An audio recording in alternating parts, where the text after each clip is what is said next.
We stand here to affirm that his life matters, his service matters, and his absence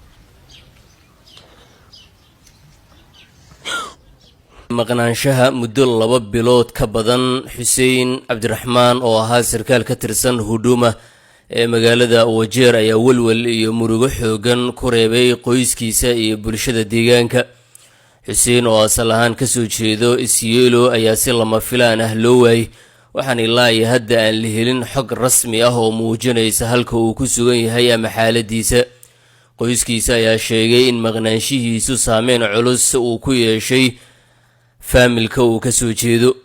Ururka xirfadlayaasha mid ka mid ah beelaha dega Wajeer oo uu ka soo jeedo ayaa ka hadlay arrintan, iyagoo si gaar ah u sheegay in maqnaanshaha sarkaalkan uu noqday arrin walaac weyn dhalisay. Ururkan ayaa ku baaqay in dowladda ay qaado tallaabo degdeg ah oo lagu xaqiijinayo halka uu ku dambeeyay Xuseen iyo in xog cad laga siiyo qoyskiisa. Qaraabada Xuseen ayaa sidoo kale ku baaqay in baaritaan dhammaystiran lagu sameeyo arrintan, iyagoo tilmaamay in dowladda looga baahan yahay inay muujiso caddayn iyo daahfurnaan ku saabsan baaritaanka ay wado.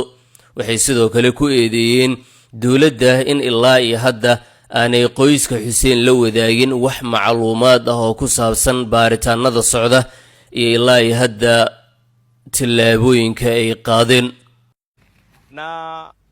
Mpaka saizi hatujapata any answer ni kwa nini kijana wetu amepotea mahali alipo.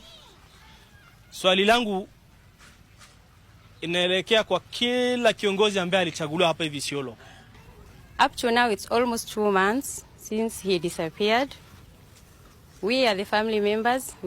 He is a resident of Isiolo also. Since Hussein kukosekana, familia tumekuwa na huzuni. Tumemtafuta kila mahali. Tumeuliza serikali. We stand here to affirm that his life matters, his service matters, and his absence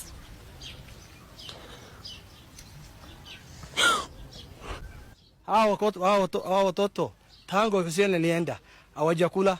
Makosa ni ya nani? Tafadhali sana. Hussein mamake ni mama ambaye ako elderly, mama ambaye ako more than 70 years na anahangaika saizi. Hatujui Hussein ameshikwa kwa sababu gani.